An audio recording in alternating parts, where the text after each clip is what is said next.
Pria ganteng ini datang ke sebuah perusahaan untuk melamar pekerjaan, bro. Tak lama pemilik perusahaan itu pun datang. Ternyata adalah seorang gadis cantik. Melihatnya, Bang Coga ini pun langsung terpesona. Oh, gimana tidak, bro? Sudah cantik, tajir pula. Hahaha. Dan ternyata, bro, dari para pelamar itu ada referensi dari ayahnya. Gadis cantik dan tajir ini pun langsung memanggil orang-orang yang telah dimasukkan oleh ayahnya itu.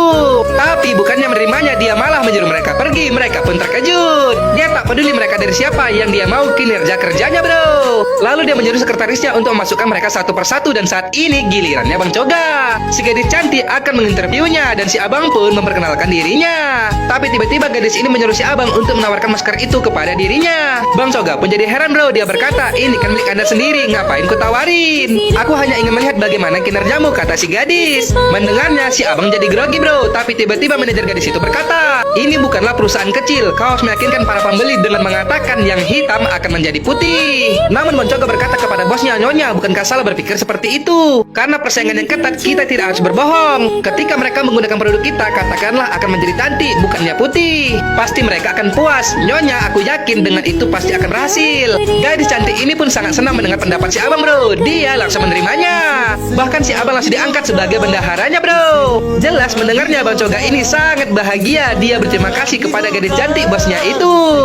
Tak lama dengan menari riang gembira karena dapat pekerjaan, Bang Coga pulang ke rumahnya. Dia memberitahu orang tuanya berita gembira itu, bro. Ibunya pun sangat bahagia mendengarnya. Karena sekian lama si abang ganteng itu bekerja juga, ibunya langsung memeluk dirinya, bro. Lalu keesokan hari di kantornya yang baru, terlihat anak-anak kecil ini sedang menurunkan barang-barang. Mereka semua tampak sangat letih dan ketika anak ini mengangkat barangnya, tiba-tiba barang itu terjatuh dan pecah. Melihatnya, mandornya ini pun jadi kesal dan marah-marah kepadanya, bro. Anak itu pun berkata dia tak tahan mengangkatnya karena tangannya sedang sakit. Namun mandor itu malah memukuli dirinya. Di saat yang sama si abang tampan pun sedang lewat. Melihat anak itu dipukuli, dia langsung mendekatinya dan memiting tangan pria itu.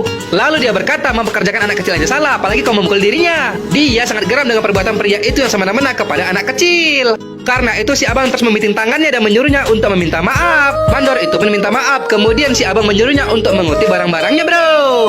Lalu Bang Coga pun berusaha menenangkan anak itu dengan mengajaknya berbicara. Merasa kasihan, setelah itu dia pun mengajaknya untuk makan. Namun di saat itu gadis cantik bosnya ini pun melihatnya. Dia langsung mendekati Bang Coga. Melihatnya yang datang, saat ketika si abang langsung berdiri menyapanya, bro. Dengan tingkahnya yang polos, dia berusaha merayu gadis itu. Gadis itu pun tersenyum mendengarkannya. Dan tiba-tiba si gadis cantik melihat anak ini. Dia menyapanya dan bertanya, kau belajar apa? Seketika Bang Coga berkata, dia tak belajar, nyonya. Dia bekerja di perusahaanmu. Gadis itu pun terkejut. Tapi tiba-tiba manajer ini datang memarahi si abang karena telah membawa anak itu. Bahkan dia ingin memecat si abang dan mengusirnya dari sana. Tapi si gadis cantik menghentikannya. Dia bertanya, apa